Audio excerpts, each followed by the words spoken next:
Sean todos bienvenidos a una nueva edición de Metabolismo en Acción. Casi dije Infomartes, chicos. Chicos, estoy martes recién. Bueno, bienvenidos sean todos a Metabolismo en Acción, que quiere decir eso, que estoy con Silvio Peña. ¿Cómo estamos, Silvio? Todo bien, Emanuel, ¿y vos? Vos sabés que iba a entrar así contándote un poco acerca del especial, pero te voy a contar al final del programa el especial para no quedar tan cortantes con el tema que traemos hoy, ¿verdad? Porque estamos... Primero, luego que nada, Silvio Peña, ¿cómo vos te enteraste de lo que sucedió con el Papa? A la mañana temprano, justamente puse las noticias, sí. Y ahí me amanejo con la noticia de que se fue, y justo un día antes él estaba dando o sea, celebrando, digamos así, el domingo. Domingo de Pascuas, sí. Claro, porque con Silvio vamos a hablar hoy acerca de lo que es la Semana Santa en general, ¿verdad? Claro. Y les cuento bien la anécdota, ¿verdad? Me manda Silvio Peña el tema de hoy, me dice, vamos a hablar sobre las tradiciones de Semana Santa. Y yo me quedo como, ¿what? Pero ya pasamos Semana Santa, ¿verdad? Y me dice Silvio, claro, pero lo vamos a tocar desde el punto de qué representa la Semana Santa. Se fue el Papa Francisco el lunes después de la Semana Santa. Justamente él en una nota que dio a la prensa sale y dijo que él vivía la Semana Santa como podía. Claro. Iba a las misas que podía, hacía lo que podía en ese entonces, porque él viene saliendo de un problema respiratorio en el que estuvo internado 38 días. Y finalmente termina justamente con su bendición de Domingo de Pascuas y al día siguiente fallece. Fallece así mismo. Entonces, evidentemente, estamos todavía de alguna u otra forma llevando este mes santo literalmente, porque tenemos la muerte del Papa, todo lo que eso representa, porque son básicamente 9 días de duelo, sí, en que toma Roma, y ya luego posteriormente entramos a lo que es el cónclave. Claro, para el nuevo Papa. Para el nuevo Papa, y a partir de ahí son ya otros 3 días de elecciones, y ya una vez que asume el nuevo Papa ya son de vuelta 5 días de asunción, de discursos, de su primer misa, todo lo demás. Su primera misa, ¿cómo se llama? Su primer trayecto por la plaza de San Pedro, obviamente en el Papamóvil. Y, o sea, toda la semana vamos a estar viviendo esta fiebre católica, ¿se puede decir? No, fíjate que la muerte del Papa marca justamente ya prácticamente no solamente la noticia del mes, que coincide con justamente el final de la Semana Santa. Claro. Y ahora también probablemente sea la noticia del año, porque tenemos el Papa Francisco fue una persona muy popular, muy querida, realmente. Es una persona popular, por más que ya esté muerto. Claro, y aparte tuvo mucha influencia en todos lados, más acá en Paraguay y en Latinoamérica por la visita que tuvo, digamos. Así mismo, o sea, ¿influencia en qué sentido? Aclaremos bien, ¿verdad? Porque hay mucha influencia en el sentido de qué tan allegado a nosotros era, ¿verdad? Claro, así conocía mismo. Paraguay, amaba Paraguay, tuvo relaciones sociales con compatriotas. Entonces, evidentemente, de por ahí a nosotros nos cala un poco más profundo. Así mismo. En la muerte del Papa Francisco, como obviamente a los argentinos, que es su papa, ¿verdad? Porque es argentino, y evidentemente a aquellos feligreses que lo amaban y lo seguían muchísimo. Y aparte tenemos que tener en cuenta esto, que el privilegio que tuvo Paraguay, porque fíjate que ni siquiera llegó a visitar Argentina. Nunca fue a la Argentina, 12 años de papado y nunca pisó Argentina. ¿Entendés? Y justamente, aparte de eso le tenía un cariño muy entrañable, o sea, siempre se recordaba a Paraguay.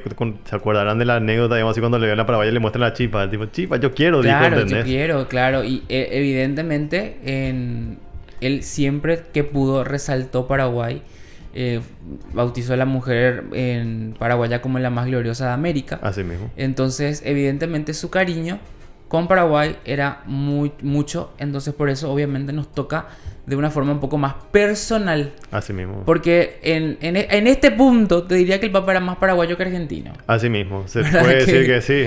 Así que bueno, vamos a realmente a extrañarlo mucho. Y nada, nos toca vivir una nueva etapa, un nuevo Papa, que hay ya nombres que se barajan, las hipótesis de Nostradamus del Papa Negro. Sí. Entonces evidentemente, cosa que no creo que ocurra. Sí, pero no es imposible. Pero no es imposible, claro, porque nadie imaginaba que iba a haber un Papa argentino. Claro. Cuando se hizo el cónclave aquel después de la renuncia de Benedicto XVI. Y bueno, ya estamos. Fíjate que también existe la posibilidad de un papa asiático, que es el filipino. Claro, que es el que yo más estoy a favor.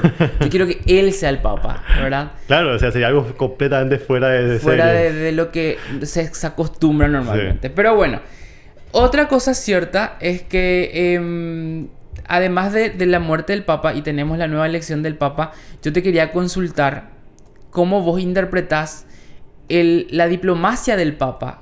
¿Qué tanto real se tiene en la política el sumo pontífice? ¿Cómo vos ves eso? No, y tiene una gran influencia, porque como digamos una cosa, de repente los políticos se desconectan un poco de lo que quiere el pueblo, ¿verdad? O sea, el pueblo tiene una percepción acerca de lo que es la situación económica, la situación de seguridad o alguna que otro tema, digamos así. Y en cambio el Papa puede escuchar esas inquietudes y las trae al plano cuando los políticos no lo quieren tocar porque lo ven como un mal marketing. Claro, viste como lo hizo en su momento el obispo de Cacupé, Sí. que en su homilía son temas políticos, Sí. ¿verdad? Y mucho más el 8 de diciembre cuando el presidente de la República está enfrente y le dice, el arzobispo de Cacupé le dice, esto está así, el Claro. pueblo pide esto, el pueblo necesita esto. Así mismo, Bueno, entonces... pero ¿qué pasa? Vos sabés que tuve una noche muy interesante ayer, porque con todo este tema del Papa y todo lo demás, partiendo luego de que la película Cónclave, que Sí. me imagino que conoces, ¿ya viste esa película? No, todavía no, ya vi el Tenés trailer, que pero verla sí. porque te da esa mirada política que tiene el cónclave como tal. Porque yo le contaba a Pam el martes pasado que yo pensaba que literalmente la elección del Papa era una cuestión divina. Era así como esperar a que caiga una paloma sobre la cabeza de alguien y decir, ese es el Papa, ¿verdad? Claro. Pero en realidad es una cuestión política, de ideología que tiene mucho que ver.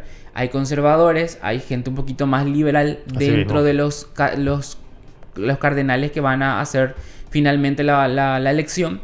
Y se toman posturas, se vota por esto, se vota por aquello y finalmente se elige a un papa que tiene creencias e ideologías, ya sea muy radicales o un poquito más liberales, y que es finalmente en lo que se basa el Vaticano en sí. Claro, el nuevo Papa más o menos marca la línea del gobierno del Vaticano, o sea, la línea Exactamente. ideológica, la línea de predicación. Exactamente, porque lo teníamos al Papa Francisco con una línea un poquito más liberal, Sí. de que decía quién soy yo para juzgar a los homosexuales, ¿verdad? El lobby LGBT puede tal vez y ser malo, pero no se le puede negar la entrada a la iglesia a la gente no binaria, a la gente bisexual, a la gente pansexual, Claro. a todos los denominadores que se pueda ocurrir en cuanto a esa comunidad, ¿verdad? No, y aparte de la abertura que tenía, por ejemplo, él decía, es mejor ser un buen ateo que un mal cristiano. O Claro. sea, porque hasta eso era como diciendo así, es menos hipócrita, digamos así. Exactamente, o sea, y también su opinión acerca del aborto, o sea, Sí. son muchos temas que por primera vez escucharon a un papa mencionar Claro. y enfrentarse. Él incluso lanzó un documental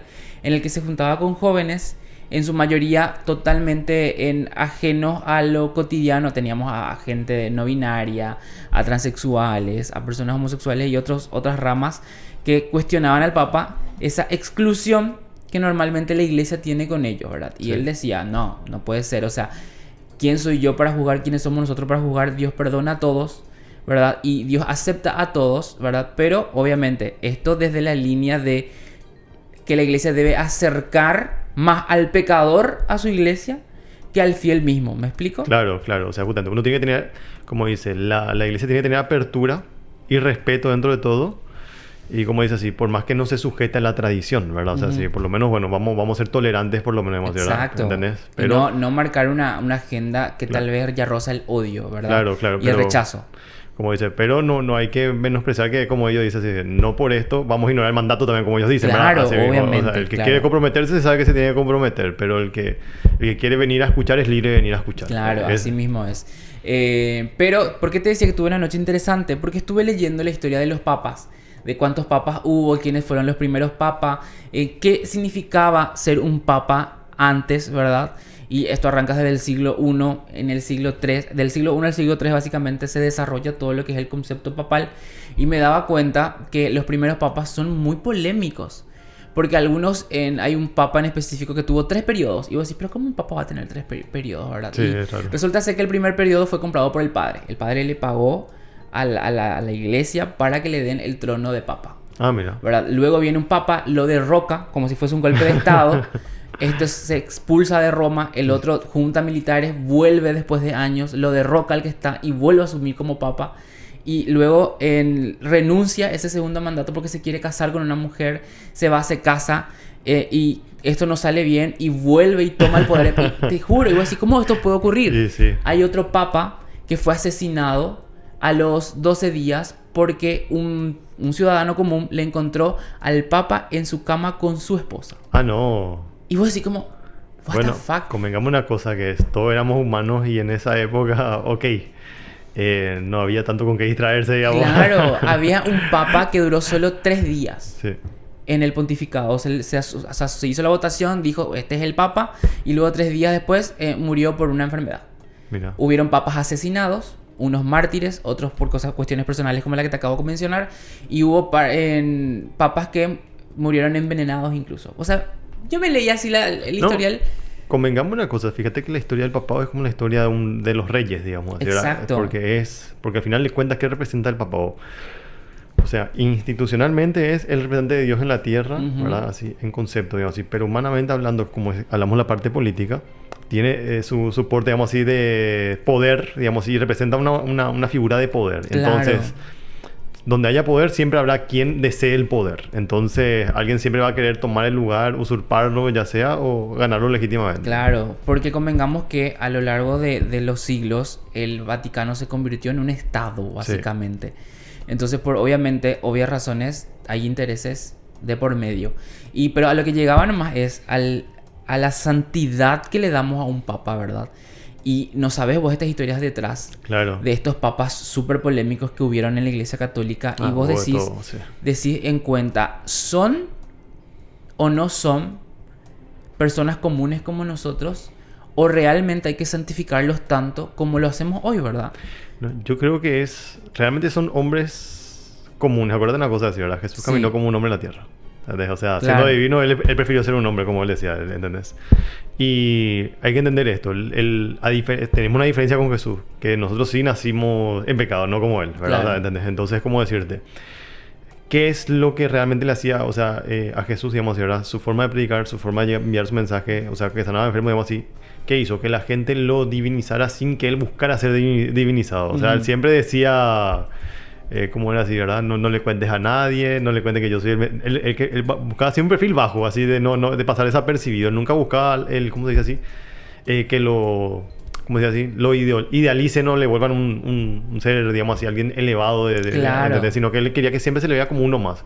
Ahí es donde vemos eso, cuando le lava los pies a su discípulo, que le dice, Pedro mismo le responde, le dice, Señor, yo no soy digno que me laves los pies, si yo no te lavo, bueno, o sea, Pedro, si yo no te lavo, no puedo entrar al reino, le dijo. Entonces, claro, bueno, lávame la cabeza, entonces le dice, o sea, como diciendo, y después que le dice él, ustedes ven que yo soy maestro, me dice, ¿verdad? Ustedes me van así, ¿verdad? Bueno, si yo hago esto por ustedes, hacen lo mismo los unos por los otros. O sea, como diciendo así, el que quiere ser más grande tiene que hacer esto mínimamente, o sea, humillarse, claro, ¿entendés? Claro, y era la propia ideología de la entonces Madre Teresa de Calcuta, claro, que le decía, no queden solamente en el rezo, en la creencia, tienen que ayudar al prójimo, vivir la pobreza para poder sentir y ver por ese discurso, ¿verdad? Claro, porque el que no conoce no entiende, o sea, claro, no sabe, o sea, no se puede compadecer. Por eso Jesús se podía compadecer nosotros, como dice, porque padeció igual que nosotros. Pero bueno, después conocemos la historia de cómo fue finalmente la crucifixión y todo lo demás, y entremos en ese campo ahora. Sí. Porque mucho se habla de la Semana Santa, ¿y qué es lo que vos relacionás Semana Santa, Paraguay? ¿Qué relacionás primero? Chipa. Chipa, lo primero, sí, literal, la tradicional. O sea, sí. Y estamos totalmente alejados de lo que es en realidad la Semana Santa, y es finalmente el tema que trajiste a colación hoy, sí, ¿verdad? Y es por lo cual yo te pregunto, ¿qué es la Semana Santa? Bueno, la Semana Santa es la mayor fiesta cristiana, la más importante de todas, porque ahí abarca desde el Domingo de Ramos, que es la entrada triunfal de Jesús a Jerusalén, claro, donde la gente decía, Hosana el Mesías, el ungido del Señor, claro, y colocaba palmas en el suelo para que Cristo pase, ¿verdad? Por eso se conoce como el Domingo de Ramos, ¿verdad? Y culmina, como se dice así, era con el Domingo de Pascua, que es el Domingo de la Resurrección, cuando Jesús, después de haber sido crucificado el viernes, al tercer día resucita, ¿verdad? Claro. Y asciende a los cielos. Vos sabés que me gusta mucho la síntesis que trajiste hoy, que dice que el término religioso de la Semana Santa, en síntesis, es la última semana del Mesías en la tierra. Así mismo. Entonces, por eso es que recordamos la Semana Santa como tal. Ahora, la historia de la Semana Santa se remonta a los primeros siglos del cristianismo. cuando los seguidores de Jesús comenzaron a conmemorar su muerte y resurrección. Durante los años 325 después de Cristo, en el concilio de Nicea estableció la fecha de la celebración vinculándola con la luna llena de primavera, lo que dio origen al carácter movible.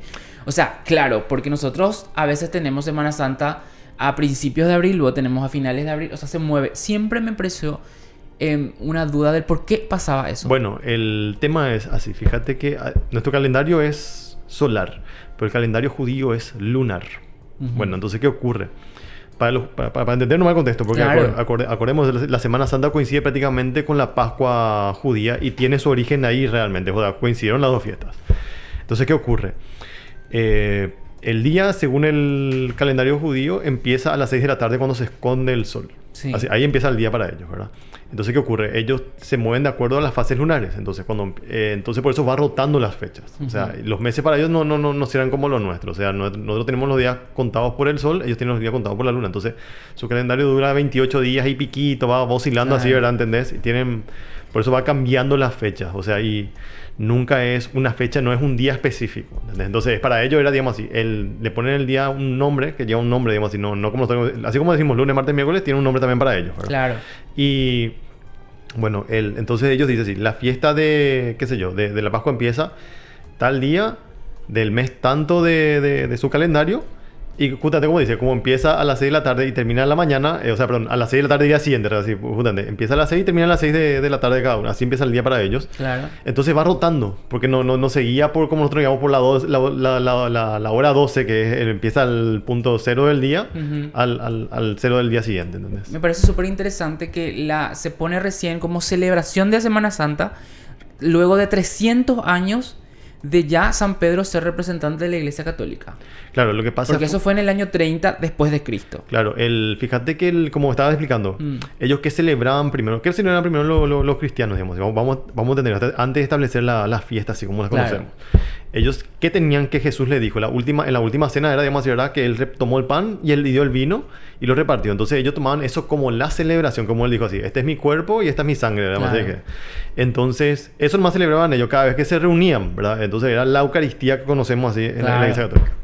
¿Qué pasa después? La iglesia tenía sus ramas, ¿verdad? No tenía todavía así como dice, no existía todavía el concilio de Nicea, que vino 300 años después, claro. Sino que cada uno, Roma se regía por sus reglas, Judea se regía por sus reglas, Etiopía se regía por sus reglas, o sea, tenían un troco en común, pero cada uno tenía su tradición del lugar, ¿verdad? Cultural. Claro. Entonces, hasta que llega Constantino, justamente, y unifica la fe cristiana, digamos así, en un solo credo, y la hace la religión oficial de Roma, hace el Consejo de Nicea y ahí establecen, ¿qué se celebra tal día? Eso se celebra. Ok, establecemos la Semana Santa. ¿Qué se hace esto acá? Entonces él va compilando todas las costumbres diciendo qué es conveniente y qué no, ¿verdad? Así también como van buscando también tener su libro que es la Biblia, ¿verdad? Claro, y corregime. Después en la Edad Media tengo entendido que se divide en oriental, occidental y las creencias y demás. Sí, se divide un poquito. Sí, en la Edad Media se divide porque se divide en lo que conocemos hoy como sería la Iglesia Ortodoxa rusa, ¿verdad? Sí. ¿Verdad? Que viene justamente, ellos eran los bizantinos de la época, que eran, si no me equivoco, era del Imperio Turco en aquel momento. ¿Qué pasa? Tenían su diferencia porque tenían litúrgicas distintas, ¿verdad? La Iglesia romana tenía su litúrgica en latín y ellos tenían en otro idioma, ¿verdad? ¿Y qué pasó? Hubo una rivalidad entre los dos, digamos así, por una cuestión de idioma. Entonces, digamos así, le prohibieron a los bizantinos oficiar su misa en el idioma que ellos usaban. Y después, entonces, los bizantinos hicieron lo mismo con los romanos hasta que la situación no se dio más y decidieron dividirse completamente. Así. Qué interesante, che. Sí. O sea, es que podemos estar acá mucho tiempo. Pero volviendo al tema de la Semana Santa, decías vos que arranca con el Domingo de Ramos, explicaste cómo va. Luego saltamos directamente en importancia de días al Miércoles Santo. Claro. Que es como el inicio. Así mismo. Claro, cuando ya empieza a peregrinar, justamente como decís, a dar sermones en el templo y todas esas cosas. Claro. Y luego vamos al Jueves Santos. Esta celebración conmemora la última cena, lo que hablábamos recién, antes de la crucifixión de Jesús. Algunas iglesias celebran en un servicio especial de la comunión. Lo que estabas contando justamente. Sí. Luego el Viernes Santo para los cristianos es un día de luto y penitencia. El Viernes Santo conmemora el día en que Jesús murió en la cruz. Así mismo. Así que estamos más o menos sucintamente explicando de dónde viene. Y luego el domingo de resurrección o de Pascuas, dice, se celebra el primer domingo después de la primera luna llena tras el primer día de primavera. Ahora explícame, ¿cómo por qué al humano se le ocurrió repartir huevos y que esto sea, de hecho, desde un conejo? Bueno, ¿Qué tiene que ver? el conejo se agregó. Realmente no se sabe dónde, pero según cuenta la tradición, ¿verdad? Que María, o sea, la madre de Jesús, le repartió huevos a los romanos para que le ayuden. Huevos de gallina. Huevos de gallina para que le ayude a bajar el cuerpo de Cristo de la cruz. Ah, ¿en serio? Sí, de ahí viene. Mira que esta incógnita lo vi o sea, lo vi, la interrogante lo vi en todas las redes sociales este domingo pasado, pero no tenía la respuesta. Sí. Y ahora me la das. Sí, increíble. sí, sí. El huevo se inventó entonces. Digo, el conejo. El conejo después se agregó, no se sabe dónde Claro. se agregó, ¿verdad? Pero el huevo viene de ahí, que según la tradición es que María, para justamente cuando tenían que bajar el cuerpo de Cristo de la cruz, le entregó huevos a los soldados para que ellos les ayuden. ¿Entendés? Eso, Ah, ahí mira viene. vos, qué interesante. Iba a morir con esa duda si yo no te preguntaba, había sido.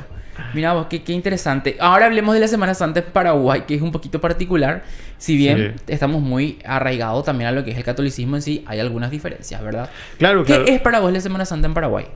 Bueno, en Paraguay es como vos decís, la semana de la chipa, la semana de pasar en familia, la semana, como dice, visitar el interior, recorrer un poquito, qué sé yo, algunas que otras catedrales más antiguas, digamos, y que son de la época de la colonia, ¿verdad? Porque, como digamos una cosa, hay muchas procesiones, como la Tañandí, como se dice, Tañandí. ¿verdad? Que es, o sea, que es una... El símbolo. El símbolo, el icono digamos, de la Semana Santa acá en Paraguay. Claro, como sería Cacupé, sería el Claro. de diciembre, ¿verdad? Así Entonces, es. esa procesión, por ejemplo, es una tradición muy nuestra, digamos así, ¿verdad? Es algo que vos reconoces, así como si en la imagen no ya te das cuenta. Y vos sabés que en la Iglesia Católica no hay tanta importancia en el Miércoles Santo como nosotros sí le damos al Miércoles Santo. Claro.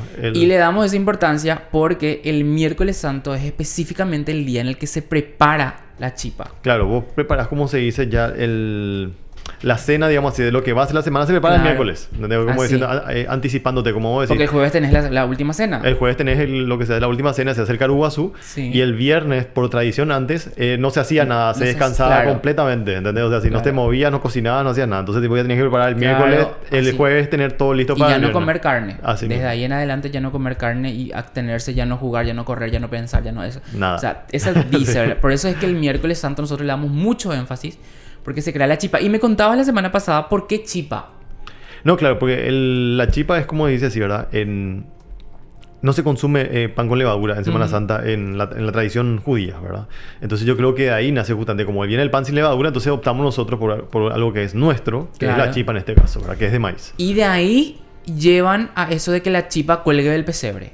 Sí. Porque puede ser. tiene relación con la Semana Santa, tiene relación con el tema del no comer con harinas. Levadura me dijiste. Sí, sí, sí. Entonces, realmente, ¿quién inventó? Sería interesante saber. No, alguien habrá sido, ¿cómo decís, verdad? No, alguien le habrá dicho seguramente, alguien les trajo pan y dijo, no podemos comer pan porque es Semana Santa. Ah, bueno, vamos a comer chipa. Vamos a comer chipa. Bueno, pero ¿cómo definís la gastronomía en la Semana Santa nacional?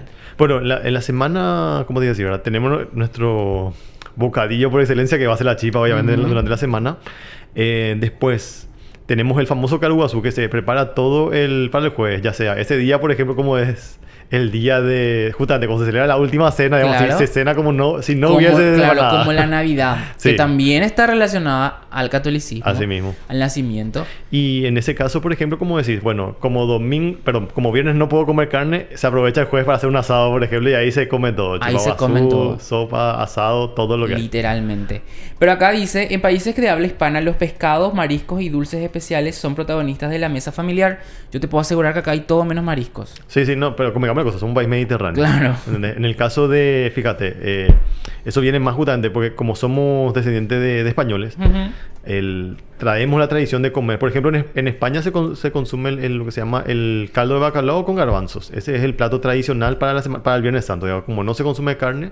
Y aparte tiene otra cuestión de la época medieval. El bacalao se puede conservar con sal. O sea, vos lo salás y se conserva tranquilamente, no se descompone. Esa particularidad tiene el bacalao. Por eso entonces, ¿qué pasaba? El bacalao era lo que les permitía a ellos, a los españoles en la época medieval, digamos, era consumir algo cuando había escasez de alimento. Entonces de ahí se volvió también tradicional consumir el pescado del Viernes Santo. O sea, es realmente interesante todo este tema. Ahora, tenemos también como segundo plato, después de la chipa, el tema de la sopa o el chipaguazú. Sí. Porque el tatacuá es un protagonista esencial en la Semana Santa. Así mismo. Porque no hay otra semana o otra fecha en el que el tatacuá tenga una importancia esencial. No. O sea, si vos hablas como decís, el tatacuá se utiliza para todo. Para todo, claro. Sí, o sea, prácticamente ahí ya haces tu última cena y haces tu sopa, tu chipa, todo. Todo. Lo que vas a cocinar, inclusive el asado lo puedes meter al tatacuá. Así pero mismo. le tenés una explicación sobre por qué el tatacuá está muy en la Semana Santa. O sea, te cuento que la señora en su casa tiene un horno, tiene una cocina, pero construye su tatacuá para hacer su chipa en Semana Santa. Claro, yo creo que viene justamente de esa tradición arraigada de antes, digamos así, ya de la época de los guaraníes, ¿verdad? Que no existía el horno, ellos crearon el tatacuá para cocinar su comida. Claro. Entonces, como se viene arrastrando esa tradición de usar el tatacuá para todo lo que es, digamos así, cocinado al horno. Ajá. Entonces, digamos así, ganó esa popularidad y ganó su representación, digamos así. Es algo cultural. Entonces, digo así, ¿verdad? Vos podés preparar tranquilamente tu chipa en un horno tradicional. Claro. No hay problema de eso, así, pero la gente prefiere hacerlo en el tatacuá porque lo ve más artesanal. Claro. Y de por ahí también es por la fama que adquirió en sí la Semana Santa. Y en las tradiciones se ve cocinar chipa en tatacuá. Claro, entonces se agarró también de eso la cultura y lo sostuvo en el tiempo y le funciona, ¿verdad? O sea, aparte de que tatacuá móviles hay. Sí, pero acuérdate, el tatacuá es súper práctico, es súper eficiente. Sí. O sea, conserva muy bien la temperatura, cocina muy bien. Claro, y no... pero tiene su forma, tiene su... todo porque, o sea... el ladrillo caliente es finalmente tu temperatura, ¿verdad? Entonces, si vos calentaste de más tu tatacuá, al 2 minutos ya se fue claro. Tenés que tener ojo y cuidarlo, porque ahí a diferencia del otro no es que vos fueras más y decae de tiempo y sacás. No. Entonces, la temperatura ahí adentro nunca va a ser una temperatura que vos puedas controlar específicamente. Vos ya sabés más o menos, calculás y bueno, metés y vas mirando a ver cómo se comporta para ver cuándo lo sacás. Vos sabés que estoy tratando de darle la vuelta a este tema de la Semana Santa y quería preguntarte así como, ¿cómo hacer para cuidarte en Semana Santa? Pero no hay forma, Silvio Peña, de meterle a esta cultura algo tuyo, nutricional, ¿verdad? Porque, no. O sea... Pero, como digamos una cosa, la nutrición también la cultura forma parte de la nutrición, ¿verdad? O sea, nosotros comemos porque también la religión forma parte de la nutrición. Porque, como digamos una cosa, hay gente que hace ayunos, ¿verdad? Dependiente por una cuestión religiosa también. Uh-huh. Entonces, acá tenemos una celebración. Entonces, dentro de la celebración tenemos justamente de repente los excesos, pero hay que, más que nada, en la cultura, lo que tenemos en estos casos es la moderación. O sea, comer está todo permitido. Claro. Y saber cuánto sí, cuánto no, y tener conciencia de... Lo único que vos podés decirnos en Semana Santa como recomendación es moderarte. Moderarte, así mismo. Perfecto. Bueno, Silvio, qué interesante en serio esto. Me encantó esta edición. Así que espero que ustedes también, a los que están viendo en vivo, a los que van a ver en YouTube. Así que muchísimas gracias. Muchas gracias. Llegamos al final. Nos vamos a ver el próximo jueves con más Metabolismo en Acción. Esta edición fue Cristianismo en Acción. Claro. ¿Verdad? Pero nos gustó. Sea, los eventos nos trajeron a esto. Así mismo. Así que vamos a ver cómo se desarrolla esto del Papa esta semana y luego vamos a hablar del próximo Papa. Así mismo. Así bueno, gracias a todos. Llega más música y no se pierdan BM Online mañana nueva.